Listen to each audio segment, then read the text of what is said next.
goes. It looks like this, Sean. Okay.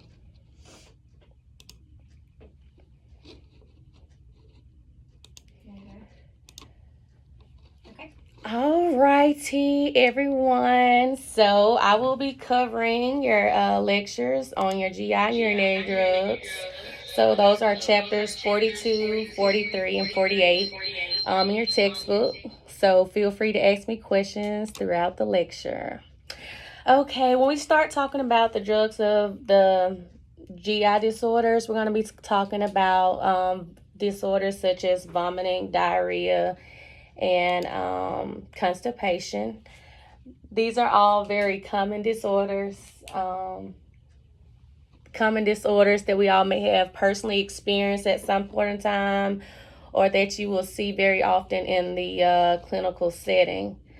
We need to be sure to be able to treat these disorders so that we will know how to treat it when we see it in the clinical setting. So we're going to talk about the most common drugs that we see in the clinical setting.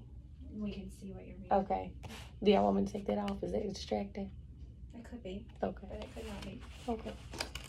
Let me just take that off. That may be a little distracting. I'm just going to make it a full screen so you guys can see that instead. I'm sorry. Uh-oh.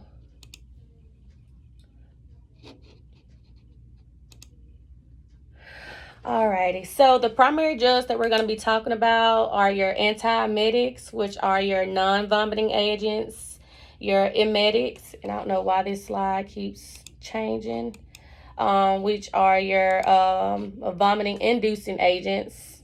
Your anti-diarrheals are your drugs to help prevent or relieve diarrhea, and then your laxatives, which helps prevent or relieve constipation. So when we start talking about vomiting, the first thing we want to think about are the treatment measures. So you always want to think about what can I do first before, if I don't have any medications available.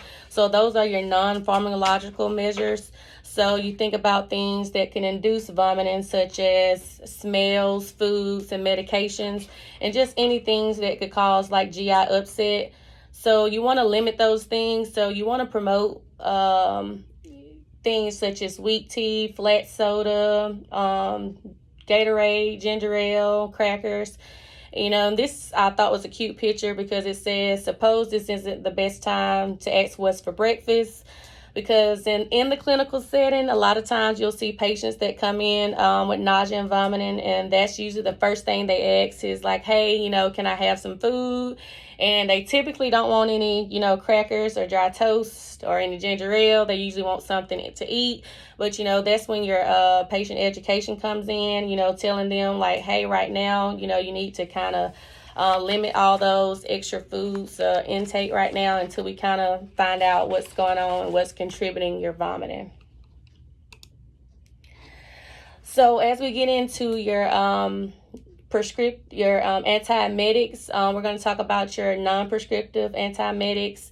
And so those are your non-vomiting agents. And the purpose of these medications are to help prevent and reduce vomiting. And they work by inhibiting the vestibular stimulation of the middle ear. And the primary uses for these medications, they can help prevent motion sickness, prevent nausea and vomiting related to motion. They can help prevent nausea during pregnancy. And antihistamines are also common non-prescriptive antiemetics. However, they have similar side effects as anticholinergics. So, you have to monitor for dry mouth, constipation, dizziness as well with these medications. Bismol succinate is also another medication that's over the counter, which is also known as Pepto-Bismol. This is like a weird one to me because every time I see Pepto-Bismol, I always think about diarrhea, and then you get to start, for some reason, the song always comes in my head, nausea, vomiting, indigestion, upset stomach, diarrhea. But I've never used it for vomiting before, and I never thought about using it for vomiting. But this is something that most people commonly have in the household at a regular time.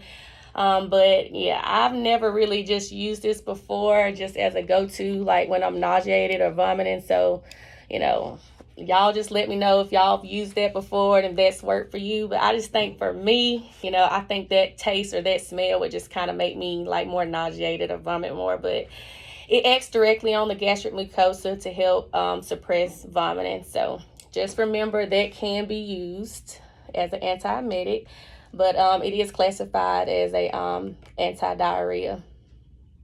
Diarrheal.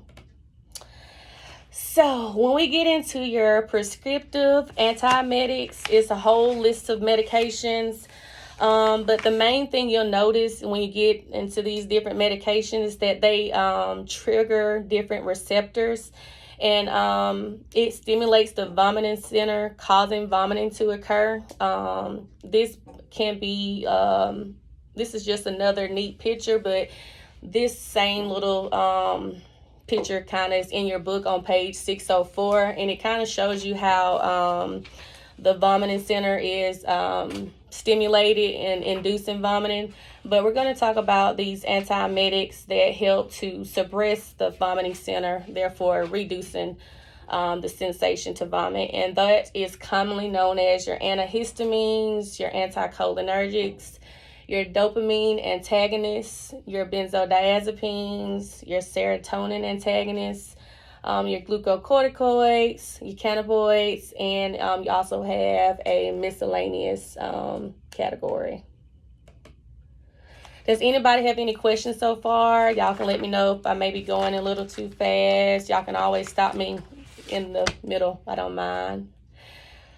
If not, the first thing is your prescriptive antihistamines and your anticholinergics. As I mentioned, your antihistamines and your anticholinergics, antiemetics have similar side effects.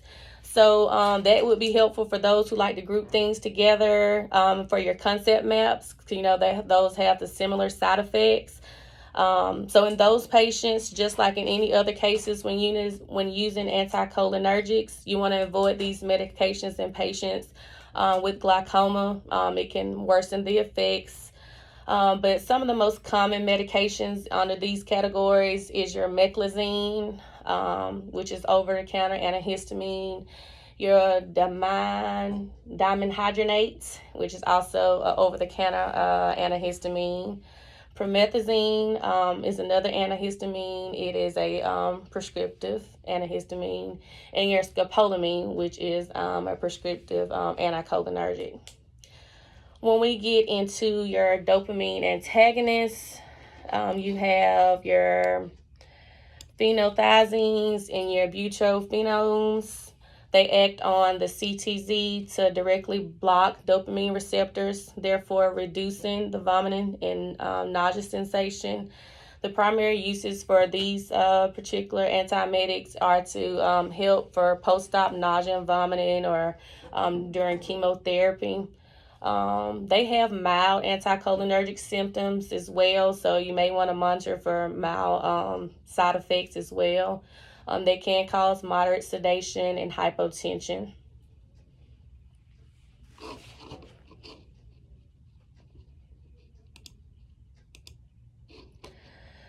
All right, when we get into your benzodiazepine class, we commonly see Lorazepam, aka Ativan. It is commonly known as an anti-anxiety medication, but it does have an antiemetic property. It provides emesis control. It can also cause sedation as well as reduce anxiety. This medication, I don't see it just commonly used just for nausea, but it can help with that. Your glucocorticoids are your dexamethasone, which is like your Decadron, and your methylprednisolone, which is like your Solumedrol. And I know many of you may be in a clinical setting. I know we see Solumedrol a lot, and we typically see this more often in your patients with pneumonia or just respiratory issues going on, but it can be used as an antiemetics, usually for patients with nausea and vomiting for chemotherapy. It's usually administered via IV.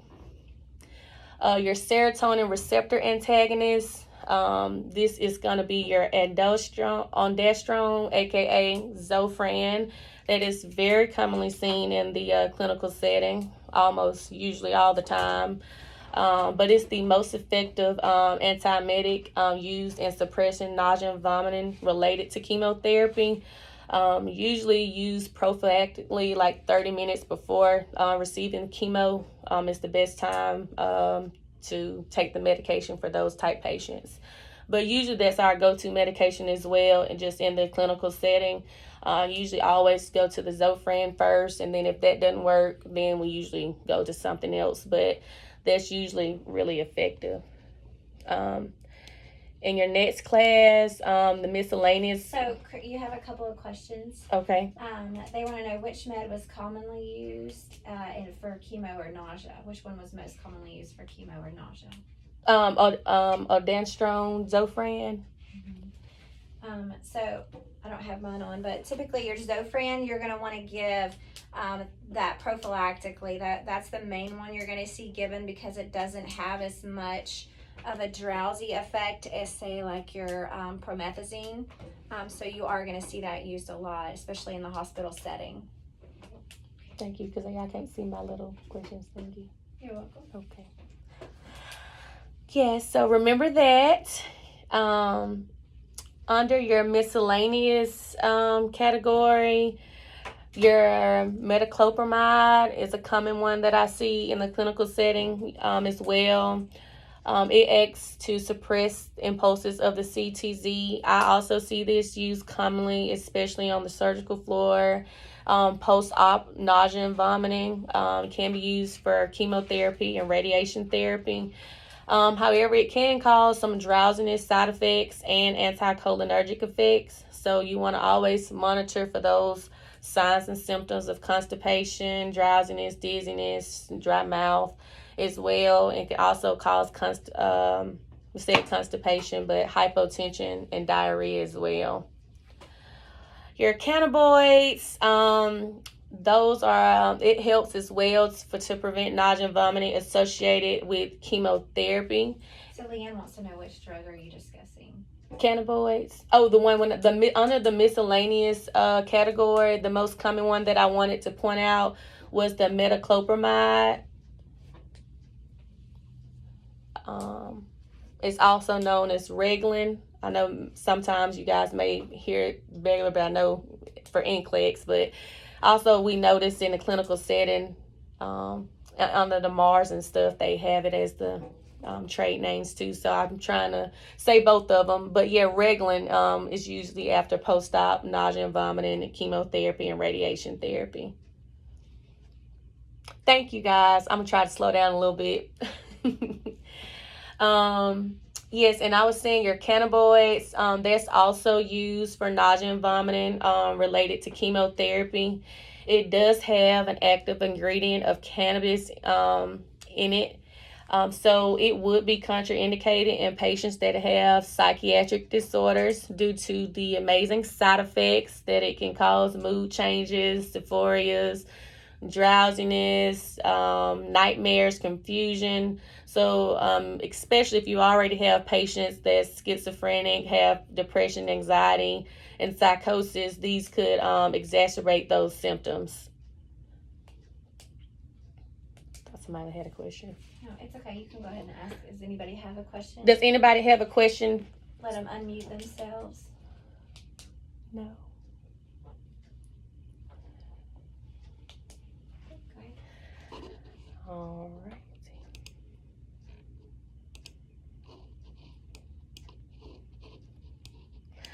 All right, so when we get into our assessment part of your antiemetics and patients with vomiting in general, you want to basically see if there's a pattern between when they vomit and if it's related to certain activities that they're doing before it happens.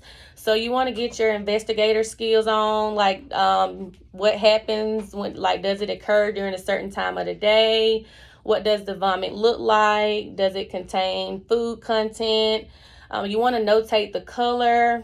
Is it green? Is it brown? Could it be bowel? That could be just a symptom of another ongoing issue. They could have an obstruction, like a bowel obstruction. So it could be bowel. As well, you want to just assess for dehydration due to the vomiting, because that is a loss of fluid from the vomiting. So you want to monitor for signs and symptoms of dehydration. So you want to check the labs and monitor for electrolytes. You also want to check their vital signs, because it could cause volume depletion, which could show like exhibit signs of shock. So they could have like hypotension along with tachycardia, and in extreme cases, like, cause tachypnea. So with a lot of your antiemetics, as you see, it can cause drowsiness and dizziness. So as far as the patient education, you want to make sure they avoid taking alcohol while taking antiemetics, because it could increase the effects of drowsiness. So you want to just educate them that you want to avoid driving vehicles or operating dangerous machineries. Just providing mouth care just in general, especially for your patients who are unable to just do it themselves, all those type of things, just that nursing one-on-one type stuff.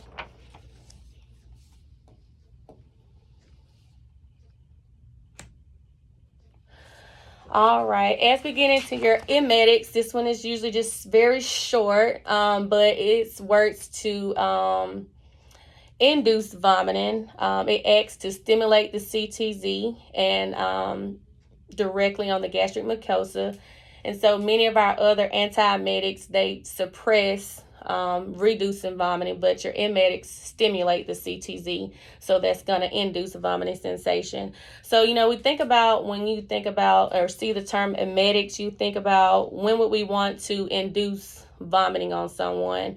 You think about when someone comes in from ingesting a toxic substance, if someone had like a potential drug overdose or unintentional drug overdose. You think about kids that ingested certain products, etc. All of those could be reasons to use emetics. However, there's always caution when using emetics, just because certain material could cause erosion of the esophagus just from the acidity of certain medications and certain material. So in those cases, you want to notify the Poison Control Center prior to, especially if it's in an at-home situation, because those will be your go-to people to get all your information, especially in smaller children. You don't want to advise them on anything, especially if you're not an expert in anything. You don't want to cause more harm than damage. So you would just basically, tell them to call the Poison Control Center for further information. However, if you do have a caustic or petroleum substance, they have an old method that's the gastric lavage that can be used, where they insert like a tube down inside the stomach, and they actually use a sucking sensation method to basically suck out the gastric contents of the particles or drugs that were ingested. And usually they like to do it within at least 60 minutes of the drug overdose, to prevent absorption of the drug, which can cause more harm in general. So that's just something to remember on that. Does anybody have any questions about your emetics? We're going to go into diarrheals next. Alrighty, so your diarrhea. Here's a list of the common causes of diarrhea.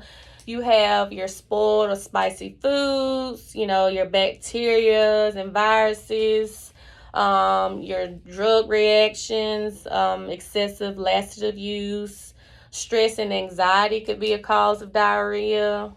Syndromes like irritable bowel disease can also cause diarrhea.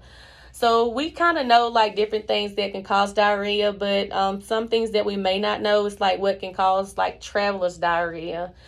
This is usually caused by eating food that is contaminated with bacteria, most commonly caused by E. coli. It usually lasts 2 days, severe diarrhea. How long does it take before you start to feel the effects of eating contaminated food? Typically it's going to take about 12 hours. It wouldn't be you eat and then all of a sudden right then you start feeling it, because you're going to have to go through those stages of that incubation stage, that prodromal stage, and then you're going to hit the active bacteria stage. So that bacteria is going to have to grow first. So it's typically not like you eat and then an hour or so later then you're sick to your stomach with some type of bacteria. That's going to be something else going on besides just a bacteria. Okay. So remember that 12 hours, usually after eating some bad food from, bacteria caused food like E. coli. You may see some effects from that. And it usually lasts like 2 days. But some things that you can do to prevent things, like when you go to different areas or countries, are like drinking bottled water, washing your fruit, eating cooked vegetables, eating meats that are cooked well done. It's always like an old thought that if you cook your foods at a hotter temperature, you're like cooking off the bacteria and killing off any microorganisms that could be on there. Taisha wants to know, is there a specific drug for emetics? No. Hey, Taisha, unmute yourself so you can kind of elaborate on that question, please.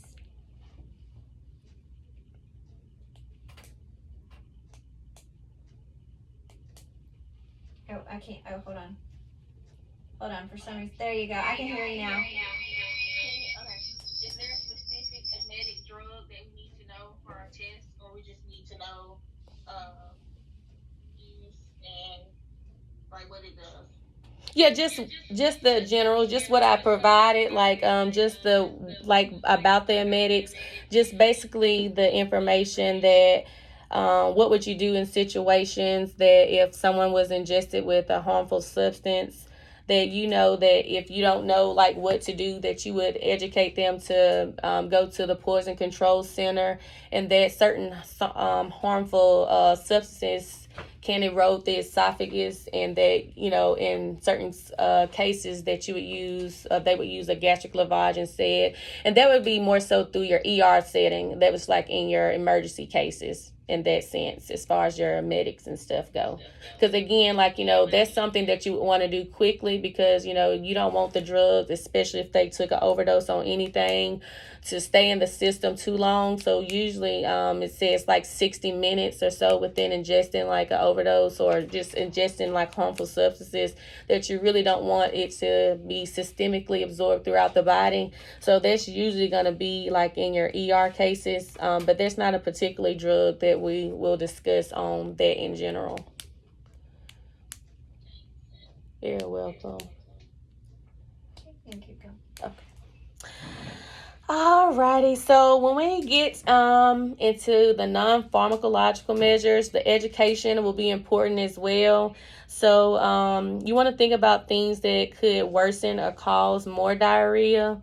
So you want to tell them to increase their fluid intake, drink things like Gatorade, which contain electrolytes in them, because with diarrhea your risk for dehydration as well, and electrolyte imbalances. So that contains a lot of electrolytes inside that, and a lot of time, as well as your electrolyte imbalances, it will be replaced via IV solutions, just to get that immediate reabsorption throughout the body. So that's when you'll see them give like the IV magnesium, the IV potassium, and sometimes just in general, like similar to vomiting, it's a loss of fluid and volume from the body. And so most of the time they'll be on like maintenance IV fluids, like normal saline or half normal saline, whatever the provider decides. But a lot of things can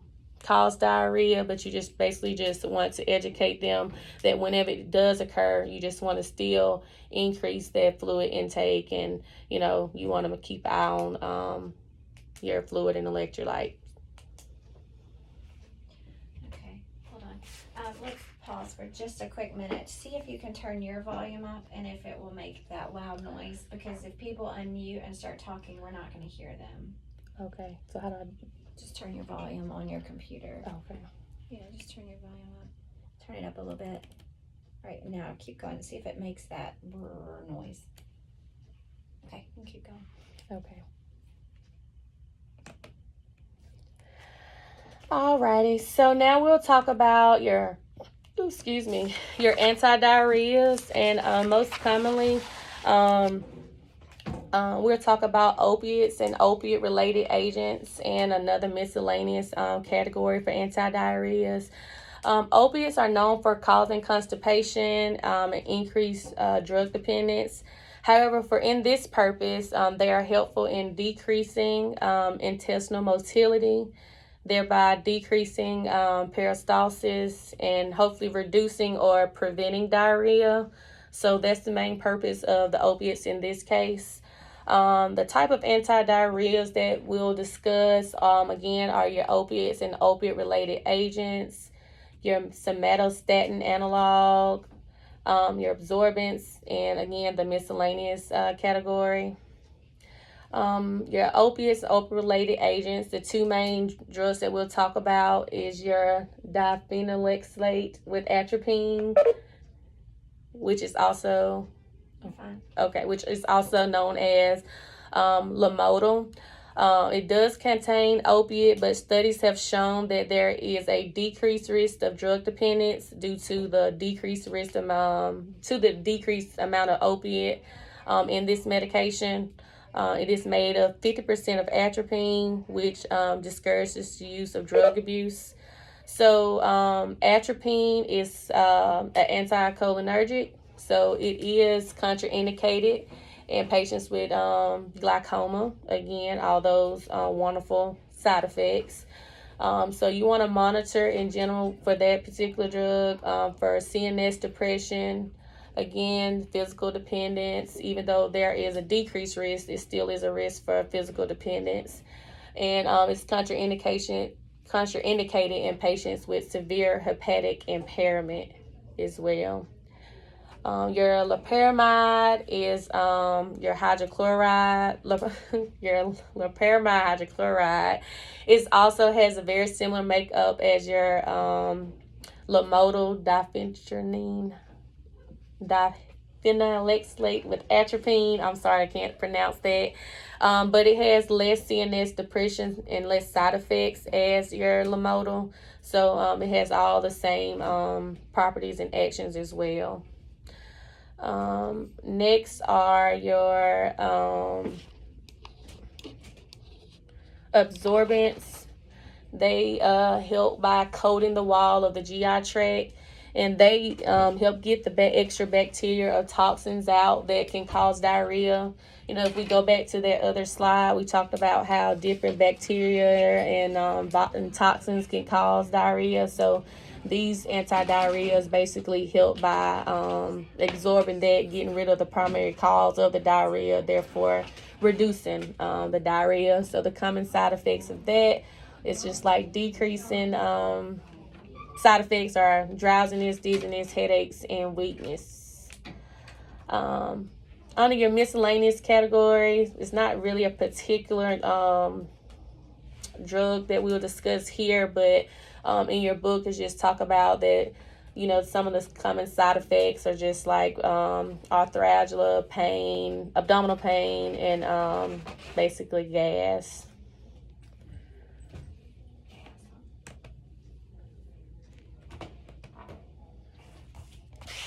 So similar to vomiting, same thing with your assessment. You want to assess the same things in your patient. You want to find out what's the primary cause. Did you have a question? Okay. Any somatostatin analogs we need to know? No, ma'am. Let me go back. See. Nope. Just the ones I mentioned. But I'll be sure to try to point out all the ones, but just the primary ones I'm going over. The overall drug class. Yeah, just the overall. Mm-hmm. Yeah.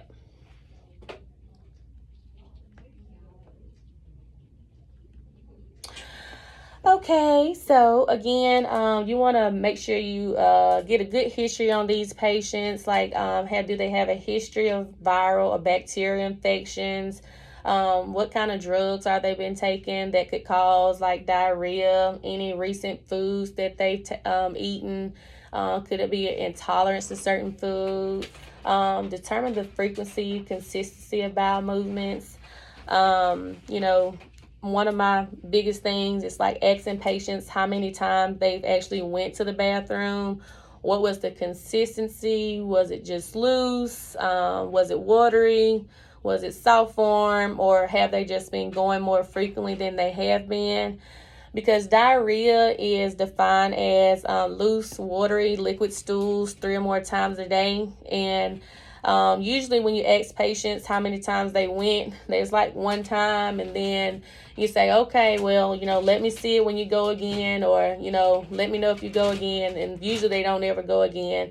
And so you don't want to really give them anything if, they're not having like true diarrhea. It just could have been something that could have irritated their GI tract, or just could have been a side effect from a certain medication or drug. But again, you just want to be reminded about those 3 watery loose stools a day. And I just want to add in here, a lot of times when I get clinical students, especially even on the senior level, you'll get to your assessment and you'll get to urine and you'll get to the GI section, and they'll put NA for what the color consistency of the bowel movement was. When was the last time they took that or had that? And that's not available or not applicable. It's always applicable, and it's always available in some form, whether we ask our patients what it is, or if they're not verbal and we have to go talk to the nurse, or we have to go look in the chart. That's always something you want to stay on top of, because especially if they're experiencing constipation, we want to catch that on the front end so we're not digging it out the back end. Okay, literally digging it out the back end. Okay. And also with staying on top of dehydration, because if you have patients who are experiencing true diarrhea, especially if it's your elderly patient, we're going to see some problems with their electrolyte imbalances and dehydration. So when you're in a clinical setting, those are things you should be looking at and not writing NA on your assessment forms. Do we have any questions about that? Really good point. Yeah. Oh, I don't see any. Go ahead. Alrighty, and so your nursing interventions are always going to be like your patient education as well. So you want to encourage them to drink clear liquids. Again, they're always at risk for dehydration, especially with excessive diarrhea. So, and avoiding things that could increase GI irritability and cause further diarrhea, just like avoiding fried food and milk products. And patients with anti-diarrheas, you should use caution with pregnant women, people with glaucoma, liver disease, or ulcerative colitis. Alrighty. So we're going to one extreme to the next. So now we're going to talk about constipation. Constipation is a very uncomfortable feeling. It's one of those things, like if you ask me if I would rather be constipated or have diarrhea, I wouldn't want either, because it's like one of those hard things to choose, because, it's usually horrible and you can literally be miserable with both. But some of your common causes of constipation are like insufficient water intake, poor dietary habits, being impacted, chronic laxative abuse, having a neurologic bladder disorder, lack of exercise, and different drugs. So I look at that, and then I think about the treatment measures as far as non-pharmacological treatments. You look at that and you think about, well, what's the reverse side effect? If they're having insufficient water intake, you want to increase their water intake, and they got poor dietary habits. You want to increase their good dietary habits by like high fibers, your green leafy vegetables, all those good things. Exercise, helps increase GI motility. So that's going to help speed up the GI tract, therefore hopefully reducing constipation along with the water and the good diet as well. And then you have your routine bowel habits. And I'm like a first-hand witness with that because I used to have a lady in the nursing home setting, and like every morning religiously, like she would ring the light to get on the pot. And it was like after breakfast, it was like 8:30. So at 8:30 every morning, she would get on the pot, and we all knew at 8:30 it was time for her to get on the pot. And at 9 o'clock in the morning, it was time for her to get off the pot. So she, every day after breakfast, she would get on the pot and get off the pot. Whether she went to the bathroom or not, she was going to make sure she had a bowel movement. And if not, she was going to be asking for something. And so, that's a big deal for, we say them, old people, but some people are really like, they keep that stuff written down in a book. Like, I haven't went, I don't feel right. So some people are really religious about that. But that's one good thing that you can educate them on. It's like just having a routine bowel habit as well. So when we talk about your pharmacological treatments, of course, it's going to be your laxatives. And so the primary use for laxatives is to promote soft stool. You got those different categories. It can help promote the water in the stool. You have your catharitics, which help promote soft to water stool with cramping. Your purgatives promote water stool with cramping. But the primary thing I want you guys to know, and you'll see on the next slides, is just basically the different types, and breaking those down will help you as well. So the primary types are going to be your osmotic laxatives, or your saline laxatives, your stimulants, which is your irritants, your bulk-forming laxatives, and your emollients. Oh, I also added this picture on purpose because it says your constipation is quite cute. It's quite an extreme case. I'm afraid you're going to have to perform an emergency C-section. And the little man got a big old belly. And like I've seen where people come in and like they have this really distended abdomen. And like I remember working on the GI floor, we did have like an elderly lady that came in with this very distended abdomen, and it was related to excessive opiate use. Like she was taking like a ridiculous amount of Percocets a day, but like it was from chronic pain. And like she had to end up having a small bowel obstruction, had to have a bowel resection, all that good stuff. But her stomach was like literally distended to the extreme. So you will see some good old distension in some cases as well. So that's when your assessment comes into place, all that good stuff. All right, so the first type of laxatives are your chloride channel activators. They work to increase the amount of intestinal fluid secretion, and they increase GI motility by activating chloride channels within the small intestines. These ones are primarily used in idiopathic constipation in adults. That's usually when a chronic constipation occurs that, they don't know where it originated from, no obvious cause, but they'll use those type of laxatives for that. The most common side effects are just like nausea, diarrhea, flatus, abdominal distension, and can have headaches. Next are your emollients, which are your stool softeners. So a good example of emollient is your docusate sodium, also known as Colace, the little red gel pill that sometimes people refuse because they get it mixed up. Like, I don't need a laxative, even though it does have a laxative property. It does work a little different. But this laxative is actually used to help emulsify the stool by the accumulation of water in the intestine, and it helps cause the stool to become softened. So that's why it's called a stool softener. So it doesn't increase peristalsis or necessarily produce a bowel movement, but it will allow it easier for them to go whenever it's time.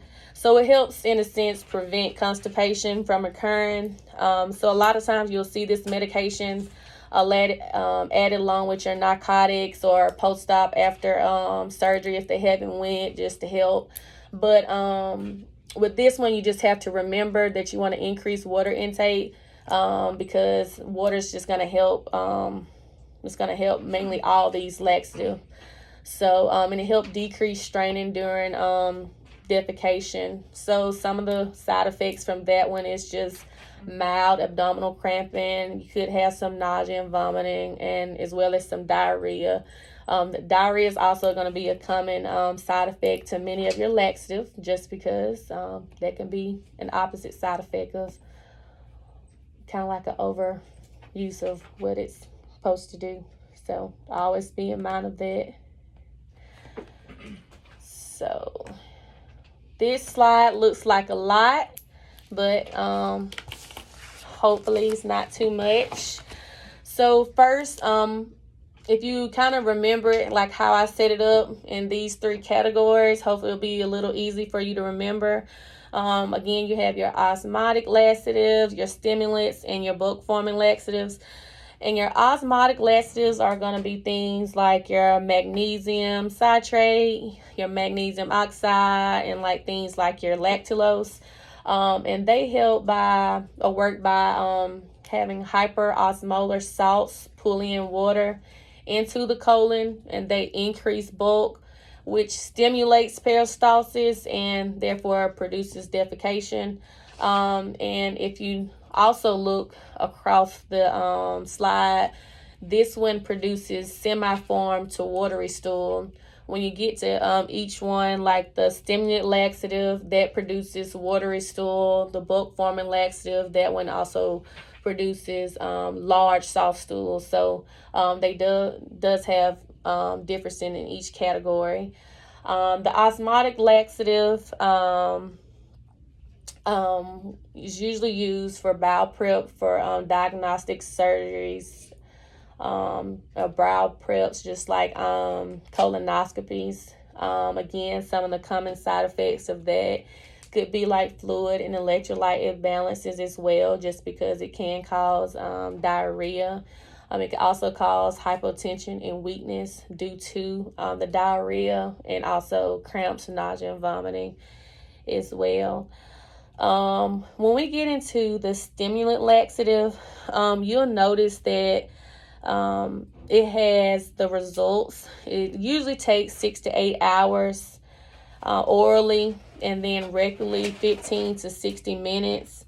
And this is just used as a guideline or idea of how long it could take to produce a bowel movement. But as we all know, results can vary, and everyone's body is different. So we can anticipate that this could be how long it could take to produce a bowel movement. And, they could very well have a bowel movement in that time frame, before that time frame, or even after that time frame. But the general idea is this is usually how long this one works. In this category, your stimulant laxatives, these are your like bisacodyl and your senna drugs. The common side effects of these could also cause abdominal cramps, nausea, and diarrhea. Another interesting side effect is the reddish brown urine. And this is usually caused because, like, for example, the bisacodyl, because it's excreted through the urine, some of the byproducts of the drug, it's excreted through the urine, and it can give off the reddish brown tint of the urine. So that's where that comes in from. So you need to know that as well. And for all of them, again, you want to remember the fluid and electrolyte imbalances.